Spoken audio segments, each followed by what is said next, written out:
안녕하세요, 여러분. 해커스 어학원 그리고 해커스 인강 챔프 스터디에서 토익 LC를 담당하고 있는 신영화입니다.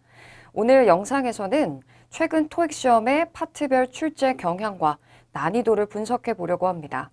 지난 시험들에서 제가 천재원 강의와 또 현장 강의를 통해서 늘 강조했던 핵심 포인트들을 그대로 반영한 문제들이 대거 출제가 되어 왔는데요.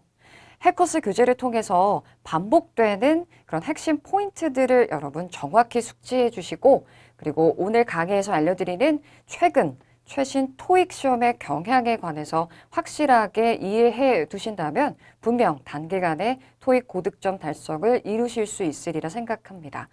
자, 그러면 파트 1부터 출발해 보도록 하겠습니다. 자, 파트 1은요, 최근의 난이도를 살펴봤을 때 평균 중하에서 중 정도의 난이도의 문제들로 출제가 되어 오고 있습니다. 크게 어렵지는 않기 때문에 여러분들이 토익 시험의 스타트를 끊는 데 있어서 큰 어려움은 없으셨으리라 생각이 되는데요. 하지만 여기서 우리가 기억해야 할 것이 있죠. 파트 1은 다른 파트들하고 비교했을 때 상대적으로 그 비중이 낮은 편이지만 고득점자를 구별해내는 사실 가장 변별력이 높은 파트가 될 수 있다는 거예요. 그래서 파트 1의 단 한 문제의 실수라도 여러분들에게는 생각보다 큰 타격을 입힐 수 있다는 것을 기억하셔야 되겠습니다. 따라서 제가 늘 수업 때 학생들한테 이렇게 이야기하는데요.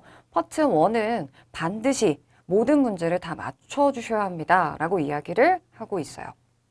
자, 시험에서 어떤 유형들이 얼만큼의 비중을 차지하고 있는지 사람 중심 사진이 계속해서 많은 비중을 차지하고 출제가 되고 있고요. 사물 및 풍경 중심 사진은 한 장에서 두 장인데 어찌 보면 가장 변별력이 있을 수 있는 유형은 바로 사람이 찍히지 않은 이런 사물 풍경 사진이라고 볼 수 있겠습니다. 자, 우리가 파트 1에서 실수하지 않고 문제를 확신을 갖고 풀기 위해서는 자, 청취 포인트를 이해하고 있는 것이 굉장히 중요한데요. 자, 파트 1의 청취 포인트는 곧 오답을 소거하는 그 포인트라고 볼 수가 있겠습니다. 제가 세 가지를 정리해 봤는데요. 일단 파트 1에서는 가장 중요한 핵심어가 바로 문장 속의 동사라는 것을 늘 기억하셔야 됩니다. 자, 그리고 동사를 듣고 우리가 사진에서 확인할 수 있는 동작 상태 여부를 판단한 후에 오답 여부를 기호를 표시를 해 두셔야 되겠고요. 두 번째 청취 포인트는 이제 뒤이어 나오는 명사가 되겠습니다. 사진에 있는 사람이냐 사물이냐를 두고 오답 여부를 판단할 수 있겠죠. 자, 그다음 세 번째 비빙 PP라고 불리우는 즉 현재 진행 수동태인데요. 자, 이 비빙 PP는 수동태 표현이지만 사물에 가해지는 사람의 동작을 묘사하는 동작 표현임을 정확하게 이해하고 계셔야 되겠습니다. 자, 이렇게 세 가지 포인트들이 다시 한번 오답을 소거하기 위한 기준이 된다는 것을 기억해 주셔야 되겠고요. 또 다른 한 가지 팁을 더 드리자면 파트 1을 구성하는 선택지 문장은요, 보통은 세 덩어리로 많이 이루어져 있죠. 주어, 동사, 목적어 혹은 주어, 동사, 전치사, 구. 따라서 그 세 번의 리듬과 강세를 잘 따라가는 것이 파트 1을 위한 청취 팁이 되겠습니다. 자, 그리고 여러분들에게 꼭 알려드리고 싶은 부분이 하나 있어요. 자, 파트 1에서는요, 사실 어휘력 때문에 틀리는 경우는 그렇게 흔치 않습니다. 자, 어떤 부분에서 파트 1의 실수가 좀 일어날 수 있냐면요. 바로 현재 완료 수동태와 현재 진행 수동태의 발음의 혼동과 같은 부분이 그동안의 시험을 쭉 살펴봤을 때 여러분들이 쉽게 걸려들 수 있는 그런 함정이 될 수가 있었어요. 자, 우선은요, have 또는 has been pp의 경우 뭐뭐 되어 있다라는 의미로 상태를 묘사하는 표현이라고 정리할 수 있겠죠. 자, 비빙 pp의 경우는 뭐뭐 되고 있다 혹은 되어지는 중이다라는 의미로 앞서 이야기했듯이 사람의 동작을 묘사하는 표현입니다. 자, 그런데 이 두 가지는요, 수동태 표현이기 때문에 주로 파트 1에서는 주어 자리에 사물이 위치를 하게 된단 말이에요. 그렇다면 하나는 사물에 가해지는 동작을 묘사하는 반면 하나는 사물의 상태를 묘사하고 있다는 것이죠. 자, 이 두 가지를 잘 구별을 해주셔야 되는데요, 여러분. 자, 예를 좀 더 들어보도록 할게요. 문장 안에서 살펴볼까요? A bag has been set on a chair. 자, 우리말로 한번 해석을 해보도록 하죠. 가방이 의자 위에 놓여 있다. 즉, 상태 표현이 된다는 거죠. 자, 두 번째의 경우는 a bag is being set on a chair 이라고 한다면 가방이 의자 위에 놓여지고 있다. 즉, 가방을 의자 위에 놓고 있는 사람의 동작을 묘사한다는 거예요. 자, 그렇다면 사진에 사람이 없다고 가정해 볼게요. 그럼 이 두 가지 보기 중에서 뭐는 답이 될 수 없을까요? 그래요. 비빙 PP로 동작을 묘사하는 보기는 사람이 없는 사진에서는 답이 될 수가 없겠죠. 반면 상태를 묘사하는 이런 현재 완료 수동태는 얼마든지 정답으로 등장할 수 있을 거예요. 자, 근데 우리가 이 두 가지를 예문으로도 비교해 볼 수 있어야겠지만 소리로도 비교할 수 있어야 됩니다. 자, 이 두 가지는 빠르게 발음하게 되면 되게 혼동되는 발음이죠. 자, 구별을 좀 해볼 건데요. has been set 또는 have been set 이라는 현재 완료 수동은요. 앞에 있는 이 have 동사와 be는은 강세가 거의 없습니다. 따라서 굉장히 무성의하게 빠르게 뭉개지죠. A bag has been set. A bag has been set. has been set. 이렇게 또박또박 발음하지 않고요. has been set. 혹은 복수형이라면 have been set. 이렇게 빠르게 뭉개진다는 거예요. 자, 반면에 비빙 PP의 경우는요. 자, 빙이라는 요 사운드에 길고 강한 끌림, 강세가 놓여진다는 것을 기억하셔야겠습니다. 속도가 아무리 빨라져도요. 빙은 확실하게 끌린다는 거죠. A bag is being sat on a chair. A bag is being sat on a chair. 이해되시나요, 여러분? 따라서 우리가 이 완료 수동태와 진행 수동태를 구별하기 위해서는 확실한 것은 이 끌리는 being이라는 소리를 가지고 구별할 수 있어야만 한다는 거예요. 자, 그렇다면 이 부분을 잘 반영한 선별 문제 하나를 저와 함께 풀어보도록 하겠습니다, 여러분. 자, 이 사진은 사람이 확인이 되지 않아요. 그렇기 때문에 비빙 PP는 답으로 등장할 수가 없겠습니다. 자, 사물의 명칭들 빠르게 훑어주셔야 되겠는데요. 준비되셨다면 앞서 제가 이야기했듯이 세 개의 리듬, 강세, 그 세 번의 리듬 강세를 잘 따라가시면서 오답 여부를 기호로 표시해 두시기 바랍니다. 자, 준비되셨다면 저와 함께 바로 문제풀이를 한번 진행해 보도록 할게요. A번 확인해 볼까요? A. A flag is being attached to each column. A flag is being attached to each column. 괜찮으세요? 청크 세 덩어리로 이루어져 있는 거 아마 확인하셨을 거고요. 우리 동사에 집중해 볼게요. A flag is being attached. 잡으셨죠? It's being attached 였습니다. 여러분, 우리 비빙 PP의 강세, 빙에 떨어지는 거 아마 캐치하셨다면 A번을 듣자마자 X로 소거하셨을 거예요. 괜찮으시죠? 이 사진은 사람이 없기 때문에 뭔가를 붙이는 동작은 확인이 되지 않겠죠. 자, 해석해 본다면 깃발이 자, each column 했습니다. 우리 빈출 사물 명사 중 또 하나이죠. N은 여기서 발음하지 않습니다. 그렇죠? column. 자, 기둥, 각각의 기둥에 깃발이 붙여지고 있는 동작 확인되지 않죠, 여러분? 자, 그럼 B번으로 넘어가 보도록 하죠. B. Statues have been placed upon a pedestal. Statues have been placed upon a pedestal. 자, 우선 우리 동사구에 집중해 볼게요. have been placed였어요. 굉장히 빠른 속도로 뭉개지고 있는 거 느낌 오시나요? Statues have been placed. have been placed. 굉장히 빠르죠. 자, 그럼 한번 해석해 보도록 합시다, 여러분. 어휘 다시 한번 점검해 주세요. 자, 스태츄 사진의 조각상들 확인되시죠, 여러분? 자, 그 조각상이 놓여 있는 상태를 묘사하고 있는데요. upon a pedestal.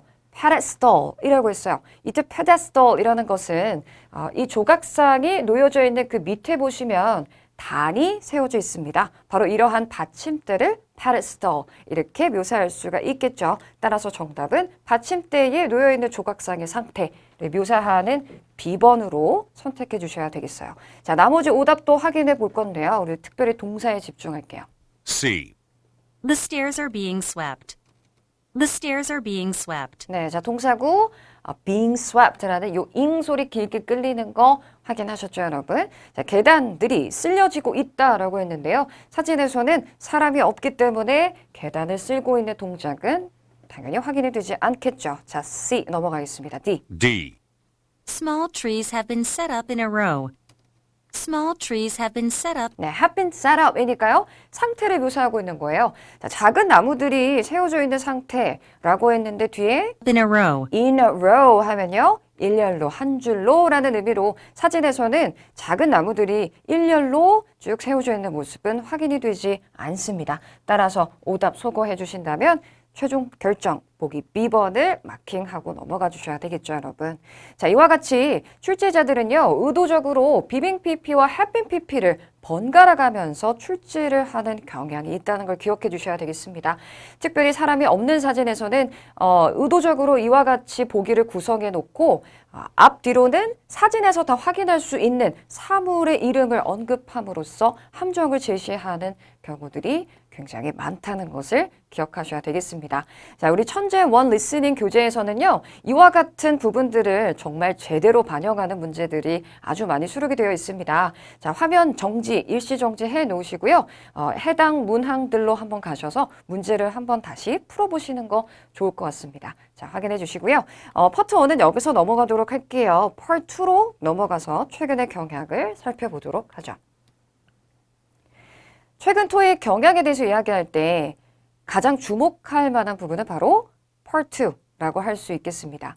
자, Part 2는요, 난이도의 폭이 굉장히 높다라고 볼 수가 있는데요. 쉽게 나오는 답하고 어렵게 나오는 답하고요. 그 난이도의 폭이 굉장히 크다는 것이 최근 토익 경향의 가장 큰 부분이라고 볼 수 있을 것 같습니다. 자, 우리는요, 어렵게 나오는 달에도 대비를 해야 되겠지만 쉽게 나오는 달에도 최대한 실수를 하지 않고 모든 문제를 확신을 갖고 다 맞출 수 있도록 대비를 하는 것이 굉장히 중요할 것이다 라고 볼 수 있겠어요. 일단 파트 2는요. 이전에 아주 오래전 토익이랑 비교했을 때 확실히 어려워지고 있는데 그 이유는 바로 이 두 가지 때문이죠. 자, 전체적인 문맥을 이해해야만 풀 수 있는 문제들의 비중이 커지고 있는데요. 답변으로 직접적이지 않고 간접적인 우회적이거나 모호하게 답을 하는 경우들이 굉장히 많이 늘어나고 있고 이러한 까다로운 고난도 답변의 비중이 커지면 파트 2의 난이도가 굉장히 높아지고 또 변별력이 상당히 커질 수 있음을 기억해 주셔야 되겠습니다. 자, 파트 2의 질문 유형별 출제 빈도를 좀 확인해 보실게요. 네, 그동안의 토익 시험을 봤을 때 큰 이변은 없었습니다. 다 비슷한 이와 같은 비중들로 이제 출제가 되어 오고 있었는데요. 특별히 오늘 영상에서는 제가 이 의문사 의문문에 좀 집중을 해 보려고 합니다. 자, 의문사 의문문 많은 분들이 어렵지 않아 라고 생각하실 수도 있을 텐데요. 사실 그동안의 토익 시험에서는 이 의문사 의문문이 굉장히 까다롭게 등장을 했다는 것을 기억해 주셔야 되겠습니다. 자, 제가 우리 교재 천재원 리스닝에 수록되어 있는 문제들 가운데 현장 강의에서 오답률을 계속 점검하는데요. 가장 오답률이 높은 파트 2의 문제가 하나 있어서 여러분들과 공유하기 위해 오늘 한번 준비해 봤거든요. 자, 9번인데요. 테스트 1회에 수록되어 있는 9번 문제입니다. 저와 함께 바로 한번 듣고 문제풀이를 진행해 볼게요, 여러분. Number 9. Why did Lena take a day off yesterday? Why did Lena take a day off yesterday? 자, 빈칸에 들어가야 할 키워드를 한번 다시 잡으세요. Why did Lena take a day off yesterday? 자, why did Lena take a day off 였습니다. 여러분, take a day off 하면 하루 쉬다 라는 의미를 가지고 있죠. 그러면 자, 리나가 왜 어제 하루를 쉬었나요? 라고 해석이 나와 주셔야 돼요. 그렇죠, 여러분? 자, 왜 하루를 쉬었나요? 자, 리나가 하루를 쉰 이유로 답을 한다면 자, 우리 예상할 수 있는 답변. 뭐 예를 들면 그녀가 아팠어요. 혹은 가족의 행사, 가족 행사가 있었대요. 혹은 뭐 emergency가 있었대요. 이런 이야기 예상할 수 있을 텐데요. 자, 왜 이 문제의 오답률이 매우 높은지 하나씩 점검해 볼게요. A번 들어보세요, 여러분. A. Because it peeled off. Because it peeled off. 자, because가 나오는 순간 우리 다 반응할 겁니다. A 되게 매력적이죠. because 때문에. 그치만 Because it peeled off. 잡았어요? Peeled off. peeled off라는 표현. 여러분, peel 하면 과일 등의 껍질을 까다 할 때 쓰는 표현이죠. 그럼 A번의 의미는 그것이 벗겨졌기 때문이에요가 되는데 이게 리나가 하루를 쉰 것과 무슨 관련이 있을까요? 관련이 없겠죠, 여러분? 따라서 A번은 아주 매력적인 함정이지만 문맥상 답이 될 수가 없겠습니다. 자, 그럼 B번 가볼게요. B. I think she was here. I think she was here. 입으로 따라해보세요, 여러분. I think she was here. I think she was here. 자, 제 생각엔 그녀가 이곳에 있었던 것 같은데요. 라고 답했어요. 이때 she라는 대명사는 누구를 지칭하는 걸까요? 질문 속에 리나를 대신하겠죠? 제 생각엔 리나가 어제 출근한 것 같은데? 라고 답을 하고 있는 거예요. 그렇다면 질문의 의도를 아예 무의미하게 만들어버리고 있지만 논리적으로 여전히 문맥이 자연스럽게 이어지고 있음을 알 수 있겠죠. 따라서 이유는 아니지만 답이 되는 이러한 간접적인 답변, 바로 보기 B번이 정답으로 그렇죠. 선택이 되어줘야만 하겠습니다. 자, 남아있는 C 듣고 또 다시 돌아올게요. C. I can take you there. 다시 한번. I can take you there. I can take you there. 제가 당신을 그곳에 데려다 드릴게요. 라는 의미가 되는데요. 질문 속에 take란 동사를 그대로 사용하는 함정에 불과하죠. 질문의 의도, 문맥하고는 전혀 관련이 없는 오답이 되겠습니다. 따라서 정답이 보기 B번으로 선택이 되는데 이 문제는 오답률이 상당히 높은 편이에요, 여러분. 자, 왜 그랬을까요? 우리가 why라는 이유의 의문사를 들었을 때에는 다 이유만 기대하면서 여러분들이 생각하는, 기대하는 그런 답변들을 기다리면서 보기를 듣다 보니까 B번이 정답일 거라고는 아예 생각을 하지 못했을 수 있다는 거죠. 자, 그동안의 시험에서도요, 이 의문사 의문문에서는 의문사가 요구하는 그 정보로 직접적인 답을 제시하지 않고 예상을 좀 벗어나는 소위 우리 반전응답이라고 하죠. 반전응답들이 여러 차례 등장을 해왔는데요. 오늘은 여러분들의 다음 시험, 여러분들이 좀 도움이 될 만한 그런 정보들을 제가 드려야 되잖아요. 그래서 이 의문사 의문문의 고난도 답변 패턴들을 한데 모아서 정리를 해드리려고 합니다.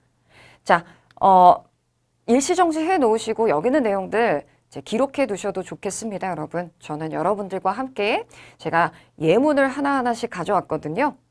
같이 설명하는 것으로 확인을 해보도록 할게요. 자, 먼저 모호한 응답이라고 해서요. 의문사 의문문에는 모르겠어요라고 답하는 경우들이 굉장히 많다는 거 아마 많이 알고 계실 거예요. 자, 그런데 I don't know, I have no idea, I'm not sure 와 같은 누구나 다 알 수 있는 모르겠어요 라는 답변보다는요. 좀 우회적으로 모호하게 답을 하는 응답들에 주의해 주셔야겠습니다. 자, 예문을 보실게요. Where can I find the hospital's main cafeteria? 자, 병원의 주 cafeteria, 구내식당이 어디에 있는지, 어디에서 구내식당을 찾을 수 있는지에 대해서 묻는 질문이잖아요.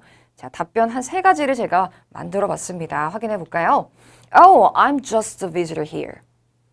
그렇다면, 저 이곳에 방문객일 뿐이에요. 라는 말 안에는 결국 카페테리아가 어디에 있는지 자신은 알지 못한다는 것을 의미하는 것이겠죠. 자, 두 번째, 이건 어떨까요? You should ask a receptionist about that. 그 부분에 대해서 접수원한테 물어보셔야 할 거예요. 저는 모르겠어요. 그래서 이렇게 누군가 답을 아는 특정 인물을 언급하면서 그 사람에게 물어보세요 하는 식의 답변들 역시 모호한 응답으로 아주 많이 등장하고 있는 패턴임을 기억해 주시고요. This map should say. 자, 해석에 좀 주의하셔야겠는데요. 이 지도가 말할 거예요? 아니죠, 여러분. 이 지도에 나와 있을 겁니다. 이 지도에 나와 있으니 한번 참고해 보라고, 즉 답을 알 수 있는 그 정보의 출처에 대해서 이야기를 해주는 식의 모호한 답변까지 이렇게 3가지 패턴은요, 여러분 그동안의 시험에서 여러 차례 등장했던 모호한 응답 패턴들임을 기억해 주시고 이런 답변들에 여러분들이 적극적으로 잘 대처해 주실 수 있어야겠습니다. 자, 두 번째 고난도 답변 패턴으로 가기 전에 우리 교재에는 이와 같은 모호한 응답들을 잘 반영하는 문제들이 굉장히 많이 수록되어 있죠. 아래에 제가 정리해드린 이 문항들 체크해 주시고요. 나중에 한번 시험 보기 전에 다시 풀어보시는 게 좋을 것 같습니다. 자, 두 번째 유형으로 가볼게요. 이번에는 질문의 의도를 무의미하게 만드는 그런 응답들입니다. 자, 예를 들어서요. 우리 좀 전에 예문으로 풀었던 해커스 교재에 수록되었던 문제가 이러한 케이스가 되겠네요. 자, What time does your flight arrive in New York? 자, 당신의 비행기는 뉴욕에 몇 시에 도착하나요? 라고 했어요. 예상 가능한 응답이라면 시간으로 답을 하는 것일 거예요. 혹은 시점이요. 그렇다면 확인해 볼까요? I'm taking the train actually. 저 실은 열차 타고 가요. 괜찮죠, 여러분? 시간으로 답은 하진 않았지만 질문에서 언급한 이 교통수단에 대한 정보를 수정하고 있단 말이에요. 그렇기 때문에 저 비행기 안 타요. 열차 타고 가요. 하고 있으므로 질문의 의도를 무의미하게 만들고 있기 때문에 time으로 답은 하진 않아도 말은 되죠. 두 번째 케이스는요. Oh, my destination is London. 제 도착지는 런던인데요. 라고 있어요. 자, 질문에서는 뉴욕이라고 했는데 자신의 목적지는 런던이라는 말로 또다시 질문에 대한 잘못된 정보를 수정하고 있으므로 타임에 연결되는 답변은 나오진 않았지만 여전히 논리적으로 말이 되고 있다는 거 확인해 주시면 좋을 것 같습니다. 자, 그 다음 세 번째도 확인해 보죠. I just heard my flight has been cancelled. 제가 지금 막 듣기로는 제 비행기가 취소됐대요. 라고 이야기하고 있는데요. 자, 이 같은 답변도 어때요? 비행기가 아예 취소가 되었기 때문에 더 이상 문제에서 요구하는 what time에 해당되는 답변을 제시하지 않아도 말이 충분히 되고 있다는 것이죠. 자, 이와 같은 케이스를 잘 반영하는 우리 교재의 문제들 또 다시 한번 박스 안에 선별해서 넣어봤습니다. 자, 천재 원 리스닝에 수록되어 있는 문제들 정말 고퀄리티의 문제들이죠. 그리고 시험에서도 아주 우리 교재에서 제시하고 있는 그런 답변 패턴들이 고스란히 반영되어 등장하고 있다는 거 정말 좋은 일이죠. 그렇죠? 뿌듯한 일이에요. 그래서 다시 한번 시험 보실 때 이와 같은 문제들 풀어보고 정리하고 가시길 바랍니다. 자, 그 다음은요. 역질문의 응답이에요. 되묻는 추가적인 정보를 요청하는 의도의 답변인데요. 자, Why am I hearing so much noise in my hotel room? 제 호텔 방 안에서 왜 이렇게 큰 소음을 듣게 되는 거죠? 자, 소음의 이유에 대해서 묻는 질문입니다. 자, 답변을 확인해 볼게요. What is your room number? 자, 되묻고 있어요. 소음의 이유에 대해서 답을 하는 것은 아니지만 호텔 방의 번호를 되물음으로써 뭔가 추가적인 조치를 취해 줄 것 같은 이런 역질문 가능하겠죠, 여러분? 두 번째 케이스입니다. Do you happen to know where the noise is coming from? 오히려 또 이유를 반문하고 있는 거예요. 자, 혹시라도 그 소음이 어디로부터 오는지, 어디에서 나는 소음인지 아시나요? 하고 이 소음에 관련해서 또 다른 추가적인 정보를 요청할 수도 있다는 것이죠. 바로 이와 같은 답변 케이스를 역질문이라고 하고요. 우리 교재에서도 이와 같은 문제들을 살펴보실 수 있습니다. 자, 마지막 고난도 답변 패턴은요. 질문과 관련해서 의견을 제시하는 답변이에요. 상당히 어렵게 느껴질 수 있는데요. 자, Where's the year-end banquet taking place? 연말 연회가 어디에서 열리나요? 라고 물으면서 행사의 장소에 대해서 묻고 있거든요. 근데 답변에서 Oh, I thought you'd be away next week. 당신은 다음 주에 이곳에 계시지 않을 거라 생각했어요. 부재 중일 거라 생각했어요. 자, 이 말 안에 담겨있는 숨어있는 의도는요. 질문에서 이 뱅코엣이라는 행사가 열리는 장소를 묻고 있었잖아요. 근데 그에 대해서 장소로 답하지 않고 관련해서 당신은 이 뱅코에 참석하지 않을 거라 생각했는데요. 라고 의견을 전하고 있다는 거예요. 따라서 논리적으로 자연스럽게 이어질 수 있는 응답이 되겠죠. 두 번째 케이스입니다. I hope it'll be a big venue. 자, 바라건대 큰 장소였으면 해요.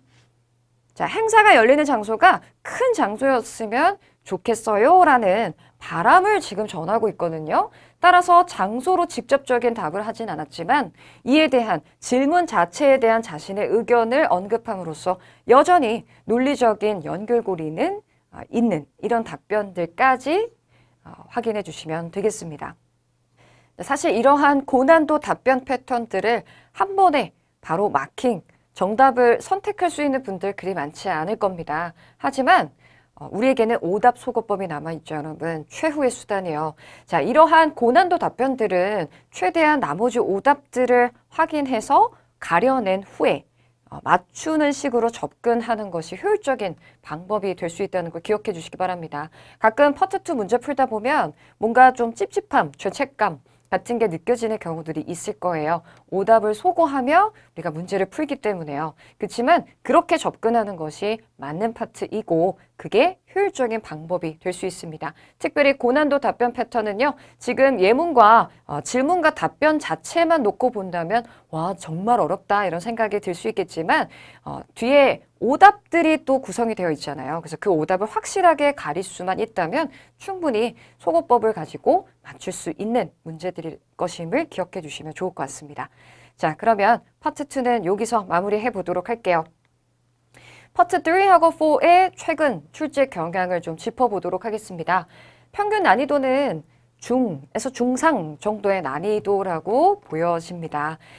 크게 까다로운 경우든 사실 그리 많지는 않았던 것 같아요. 난이도들이 계속 비슷비슷하게 중상 정도의 난이도로 출제가 되어 오고 있습니다. 두 가지 특징을 좀 확인해 주셔야 되겠는데요. 뭐 속도감이야, 말빠르기, 워낙에 여러분 시험장 가셔서 많이들 체감하셨으리라 생각이 됩니다. 자, 그런데 단순히 말만 빠른 것이 아니죠, 여러분. 대화의 전개 혹은 담화의 전개 자체가 굉장히 빠르게 지나간다는 거예요.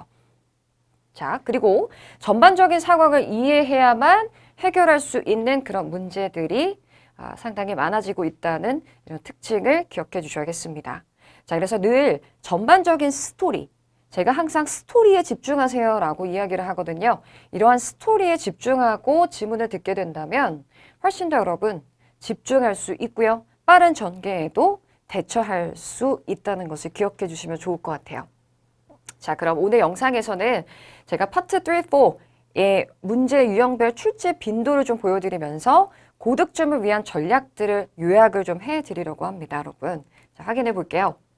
자, 지금 화면에 세모 그림을 제가 뒤집어 놓았거든요. 이건 뭘 보여주냐면 파트 3 그리고 4의 전체적인 대화, 담화의 흐름을 보여준다라고 보시면 되겠습니다. 자, 초반에는 항상 제너럴한 이야기로 시작을 하게 되는데요. 전체 지문과 관련된 즉 컨텍스트, 상황을 이해하기 위한 정보들이 쏟아져 나온다는 것이죠. 자, 전개됨에 따라 중후반부에서는 좀 더 디테일한 세부적인 내용들을 언급하는 것으로 끝을 맺습니다. 이건 파트 3, 4 모두 다 적용되는 이야기이고요. 자, 따라서 토익 지문의 흐름을 우리가 정리해 본다면 from general to specific의 흐름으로 흘러가게 된다는 것을 기억해 주시면 좋겠어요. 이에 따라 우리 문제 유형도 두 가지로 분리해 볼 수 있는데요. 전체 지문과 관련한 정보, 예를 들자면 주제나 화자의 직업, 신분, 대화 장소 등을 묻는 문제들을 우리가 general question, GQ 문제라고 부를 수가 있고요. 이런 GQ 문제는요. 전반적으로 봤을 때 평균 20% 정도의 비중을 차지하고 출제되고 있습니다. 자, 그럼 나머지는요. 다 specific question에 해당이 되겠죠. 자, 이 SQ 문제의 경우는 GQ 문제보다도 그 비중이 더 큰 편인데요. 자, 이렇게 두 가지로 우리가 분류를 하는 이유는 바로 출제자가 요구하는 능력이 다르다는 것을 의미하는 것이죠. 자, GQ 문제의 경우는요, 여러분, 보통 첫 번째 문제에 많이 위치하는데요. 만약 첫 문제를 자주 실수한다 라고 하신다면 GQ 문제는 근본적인 청취력과 직결되는 경우가 상당히 많습니다, 여러분. 따라서 항상 내가 첫 대사부터 듣고 집중하고 있었는지를 늘 점검할 필요가 있을 것 같고요. 또 근본적인 청취력 트레이닝을 위해서 항상 받아쓰기와 쉐도잉을 같이 병행을 해 주셔야만 한다는 걸 기억해 주시기 바라겠습니다. 자, 두 번째는요. GQ를 제외한 나머지는 SQ 문제가 되는데 이 SQ 문제는 바로 많은 정보들 가운데 내가 원하는 특정 정보를 잘 골라 들을 수 있는지에 대한 능력을 평가하는 문제 유형이라고 보시면 좋을 것 같습니다. 자, SQ 문제에서 보통은 오답률이 좀 많이 나오는 편일 텐데요. SQ 문제는 집중력과 아주 긴밀하게 연결이 되어 있는 문제 유형이라고 볼 수가 있겠습니다. 자, 천재원 문제풀이를 통해서 여러분들이 내가 어떤 문제 유형들을 자주 틀리고 있는지를 좀 분석해 볼 필요가 있으실 것 같아요. 그에 따라서 내가 보완해야 하는 점들이 나뉘어질 수가 있을 테니까요. 그렇다면 자, 고득점 전략을 알려드리도록 하겠습니다, 여러분. 일단 스키밍에 대한 이야기 빼놓을 수가 없을 텐데요. 자, quality라는 단어를 제가 항상 스키밍 앞에다가 붙여서 이야기합니다. 스키밍 누구나 다 할 수 있죠. 하지만 우리는 퀄리티 있는 스키밍을 해야만 하겠습니다. 여러분 스키밍을 왜 하는지 제가 그 목적을 물어보면 많은 분들이 대답을 잘 못하세요. 그냥 하라고 해서요. 뭔가 읽어놔야 될 것 같아서요. 하시는데요. 자, 오늘부터는 스키밍의 목적을 정확하게 기억해 주시면 좋을 것 같아요. 스키밍의 목적은요.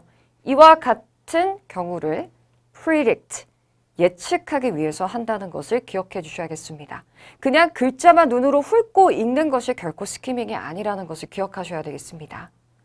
자, 오늘 스스로 스키밍 자가 진단을 해보시면 좋을 것 같습니다. 자, 화면에 3가지 포인트를 한번 점검해 보시고 내가 정말 스키밍을 제대로 해오고 있는지를 한번 생각해 보실 필요가 있을 거예요. 자, 첫 번째, 두 번째는요. 문제와 보기를 정확히 내가 이해하며 읽고 있는지에 대한 여부입니다. 시간에 쫓기다 보면 우리가 글자를 눈으로만 읽고 넘어가는 경우들이 굉장히 많아요. 머릿속에 문맥은 이해가 되지 않음에도 불구하고요. 자, 그래서는 안 된다는 것을 기억하셔야겠고요. 자, 세 번째, 내가 문제를 풀 때 보기를 또다시 해석하고 있다? 그렇다면 정확하게 스키밍을 하고 있지 않다는 것이죠. 토익 시험은 타이밍이 굉장히 중요한 파트입니다. 시간에 쫓기면서 문제를 바로바로 풀어가셔야 되는데 그래서 우리가 스키밍을 하는 것인데 내가 또다시 해석을 하고 있는 그 찰나 다음 문제 단서가 또 지나갈 수 있거든요. 그러니까 타이밍을 놓치고 문제를 풀고 있다는 것이죠. 자, 어떤 문제를 내가 지금 가지고 있는지를 한번 파악해 보시고 이를 개선하기 위한 노력을 해주셔야 되겠습니다. 자, 그러면 고득점 전략 두 번째. 자, 앞서서도 제가 이야기했는데요. 첫 대사가 정말 중요하다는 거예요. 자, 첫 대사가 왜 중요하냐면요, 여러분. 첫 대사에서 상황을 이해하기 위한 컨텍스트가 던져지기 때문입니다. 두 사람의 관계와 대화가 일어나는 장소, 그리고 대화의 주제를 이해하고 출발했을 때, 즉 전체적인 상황, 큰 그림을 이해하고 접근했을 때 디테일한 세부 정보도 노려듣는 것이 훨씬 수월해질 수 있다는 것을 꼭 기억하셔야 돼요. 간혹 문제 푸실 때 questions 32 through 34 이 멘트가 나오는 동안에도 다른 파트로 넘어가서 스키밍하고 있거나 혹은 다른 파트 문제를 풀고 있거나 하는 분들이 여럿 계시네요. 그렇게 하지 않는 것이 좋습니다, 여러분. 준비 멘트가 나오는 동안 하던 동작을 모두 중단하시고 그때부터 여러분 세 문제 다시 훑고 들을 준비를 하고 있어야만 한다는 거예요. 그렇지 않을 경우에 이 GQ 문제의 첫 번째 문제를 실수하는 경우들이 상당히 많이 있다는 것이죠. 그러니까 늘 첫 대사에 집중해 주셔야겠고요. 자, 고득점 전략 마지막 세 번째입니다. 문제 푸실 때 선생님 시선을 어디에 두는 게 좋을까요? 하는 분들 굉장히 많아요. 자, 시선은요. 문제에 고정하는 것이 가장 현명한 방법이라고 볼 수 있습니다. 자, 예를 들어서 62번 문제를 풀 때요. 스키밍을 다 끝내놓고 지문이 시작이 됐어요. 그러면 듣는데 올인하기 위해서 우리는 이 this morning이라는 문제 속 핵심어의 키워드에 시선을 고정해 둔 채로 듣는데 올인하는 것이 현명한 방법이라는 거죠. 아시겠죠, 여러분? 많은 분들이 문제를 풀다 보면 보기에 시선을 두는 경우들이 있습니다. 보기를 보고 있으면요, 여러분. 들리는 단어, 그리고 내가 보는 단어, 즉 정확하게 문맥을 파악하려고 하지 않고 내가 눈으로 보는 보기를 들으려고만 하다 보면 득점률이 매우 떨어질 수가 있기 때문이에요. 그리고 지문에서 내가 귀로 들은 표현이 보기에서 다른 말로 바뀌는 경우에 이와 같은 방법으로는 정확하게 문제를 풀어가는 것이 어려워질 수 있기 때문입니다. 여러분들의 청취력을 과소평가하지 마시고요. 듣는데 최대한 집중한다 이렇게 생각하시면 얼마든지 정확하게 문제를 풀 수 있다는 것을 기억해 주시면 좋을 것 같습니다. 자, 그래서 고득점 전략 3가지를 좀 안내해 드렸습니다, 여러분. 오늘 알려드린 이 3가지 전략을 가지고 문제를 풀어 가신다면 여러분 분명 파트 3, 4에서 좋은 결과가 있으리라 생각이 됩니다. 자, 그러면 끝나기 전에 제가 준비한 선별한 한 지문을 저와 함께 풀어보고 어떻게 실전에 대비해야 되는지 다시 한번 점검해 보시면 좋을 것 같습니다. 자, 62번 확인해 볼게요. 자, 소리 내어서 또박또박 문제를 해석해 가는 방법으로 풀이 가겠습니다. 저와 함께 읽어볼게요. 가보죠. 시작. 남자는 오늘 오전에 무엇을 했는가? 자, 그러면 우리 스키밍을 통해 예측해야 돼요. 여러분, 이 문제 누구의 말에서 단서가 나올까요? 알 수 없습니다. 자, 남자가 오전에 한 일은요, 남자가 말할 수도 있지만 상대방이 말을 할 수도 있다는 것을 기억하셔야 돼요. 그쵸, 여러분? 자, 누구의 말에서 단서가 나오는지는 문제 유형에 따라 달라질 수 있다는 걸 기억하세요. 자, this morning이란 오전을 노려보셔야겠죠. 자, 보기 확인해 보겠습니다. A번은요, 검사했다. 배송품을 검사했대요. B번은요, 제조업체에 연락을 했고, C번은 자, missing parts니까 분실된 부품들을 주문을 했다라고 했고요. 자, D번은 배송료를 지불했다. 자, 그러면 this morning 주변에서 동사에 좀 집중을 해주셔야 될 것 같은데요. 그렇죠? 남자가 뭘 했다 이런 식으로 단서가 언급될 거예요. 63번으로 가볼까요? 여자가 무엇을 제안하는지를 묻는 문제 유형은 항상 질문 속 주어의 말에서 단서가 언급되는 유형이죠. 자, 뭐뭐 하는 게 어떻겠어요? 이렇게 제안하는 표현에 주목하셔야겠습니다. 자, 보기를 확인해 볼 건데요. 우리 스키밍을 하는 또 다른 목적. 중복되는 의미의 보기를 확실히 구별해 내기 위함입니다. 함정에 걸려들지 않기 위해서 또 스키밍을 하는 거예요. A번을 확인해 보시면 장비를 교체하는 것이라고 했어요. 그리고 B번에 새로운 공급처 혹은 공급업체를 찾는 것이라고 했는데요.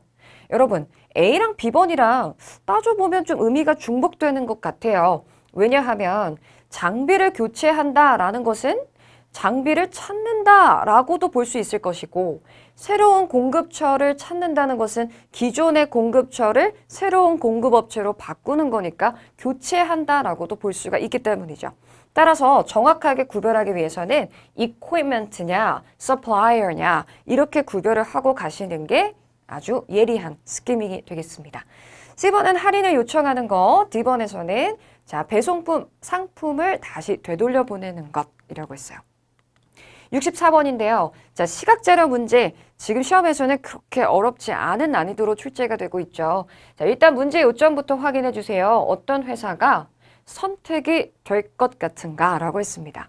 자, 그렇다면 일단 시각자료를 확인하시고 단서가 어떻게 언급될지 예상을 좀 해보셔야겠는데요. 선택지를 구성하는 회사 이름보다도 이렇게 두 가지 카테고리를 사용해 단서를 언급할 가능성이 있겠네요. 자, 우선은요, 여기 표준 배송비가 정해져 있단 말이에요. 그렇다면 화자들이 이 중에 어떤 업체를 선택할지는 일단 배송료가 중요한 기준이 될 수 있을 것 같은데요, 여러분. 자, 그리고 next day delivery, 이길 배송을 제공하는지 그렇지 않은지에 대한 조건이 또 다른 단서로 활용이 될 거예요. 자, 그러면 세 가지 정보입니다. 자, 앞서 이야기했듯이요. 지문이 시작이 되면 this morning의 시선을 고정해 둔 채 첫 대사부터 집중하고 계셔야 되겠습니다, 여러분. 자, 준비 멘트가 나오는 동안엔 어떻게 해요? 문제 세 개를 꼭 다시 한번 훑어주셔야 된다는 거 기억해 주시고요. 자, 지문 바로 시작해 보도록 할게요. Max, did you look over the shipment of replacement computer parts that was delivered today? Yes, I did that this morning. 선택. 여러분, 단서가 여자의 말에서 먼저 언급되고 있었던 거 확인하셨나요, 여러분? Did you look over the shipment of replacement computer parts? 자, did you look over the shipment? 이렇게 이야기하고 있었던 거예요. 맥스, 배송품 검토하셨어요? 컴퓨터 부품들의 교체품 이렇게 이야기했고요. 자, 배송품을 확인하셨나요? 라는 이 여자의 질문에 대해 남자가 뭐라고 답을 해요? Yes, I did that this morning. I did that this morning. 이렇게 말을 하는 거죠. 그럼 오전에 남자는 무엇을 했다는 거예요? 결국 이 did that에 연결되는 단서는 여자의 그 첫 대사, 그러니까 중요한 단서로 연결이 되고 있었다는 거. 자, 그럼 look over the shipment에서 동사를 노리는 게 가장 중요했습니다. look over 이라는 거 검토하다, 확인하다라는 의미가 되겠죠? 보기에서는 어떻게 바뀌었나요? 네, inspected란 표현으로 살짝 바뀌어졌네요. 그래서 정답은 A번으로 선택해 주셔야 되겠습니다. 자, 그러면 망설임 없이 A를 선택한 직후에 빨리 다음 문제로 또 넘어가 주셔야 되겠죠, 여러분. 63번 문제에서 여자가 제안하는 것을 묻고 있었는데요. 자, 여자의 말에서 단서가 반드시 언급될 텐데 보통 우리 제안하는 사항 앞에는 어떤 문제가 생기는 경우들을 많이 들어볼 수 있습니다. 자, 계속 이어서 남자가 어떤 이야기를 하는지 한번 들어볼게요. Unfortunately, the order is missing 3 monitors. 네, unfortunately 하고 이 주문에 몇 가지 부품들이 빠져 있다라는 문제점을 이야기합니다. 자, 그랬더니 여자. That's the second time our supplier has failed to deliver our full order. 네, 자, 벌써 second time이래요. 이렇게 전체 주문을 배송하는 걸 실패한 게 이번이 한 번이 아니에요. I think we should switch suppliers. 자, 잡으셨나요, 여러분? I think we should switch suppliers. I think we should라고 했는데요. 여러분, 이때 should라는 조동사 꼭 기억하셔야겠습니다. 우리가 뭔가를 제안할 때에는요. should라는 조동사를 사용해서 제안을 상당히 많이 하는데요. 우리가 should를 have to나 must와 같은 의무의 조동사와 함께 배웠기 때문에 이거를 해야만 한다라는 의무로 많이 생각하시지만 사실 구어체에서는 제안의 뉘앙스가 더 강한 조동사라는 것을 기억하셔야 되고 또 실전에서도 이렇게 should라는 조동사 이하의 단서가 매우 많이 언급되고 있다는 거예요. 뭐뭐 하는 게 좋겠어요. 이렇게 가셔야겠죠? I think we should switch suppliers. 자, switch suppliers 했는데요. switch라는 것은 변경하다, 바꾸다를 의미하는 거죠. 즉, 뭘 변경하는 것을 여자가 제안하고 있던 거예요. 공급업체를 바꾸는 거예요. 따라서 정답을 연결하신다면요. 보기 B번으로 바로 넘어가서 new supplier 이라는 표현을 선택해 주셔야 되겠죠, 여러분. 괜찮으신가요? 자, 64번으로 또 빠르게 넘어오셔야 되겠습니다. 자, 문제 확인하고 시각자료의 시선 고정해 두셔야 되겠죠, 여러분. 자, 그렇다면 이제 어떤 공급업체를 선택할지 이렇게 이야기가 전개되겠네요. Should I create a list of other options? Yes, please. And keep in mind that we need a company that offers next day delivery and charges less than $100 in shipping fees per order. 네, 자, 들으면서 바로바로 표시해 가셨어야만 하는데요.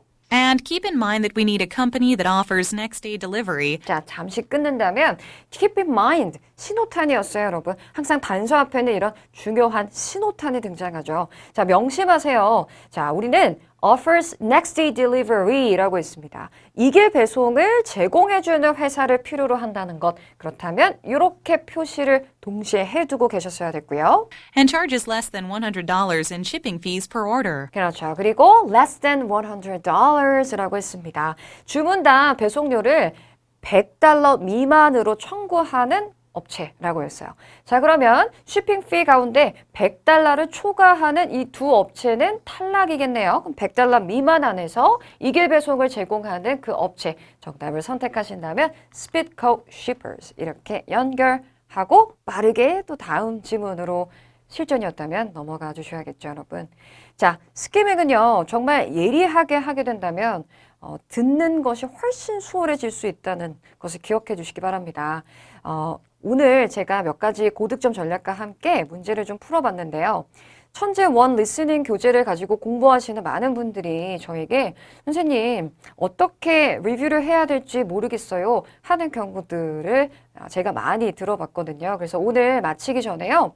천재 원 리스닝에 수록되어 있는 파트 3, 4를 조금 더 다양한 방면에서 문제를 풀어볼 수 있는 가이드라인을 제공해 드리려고 합니다.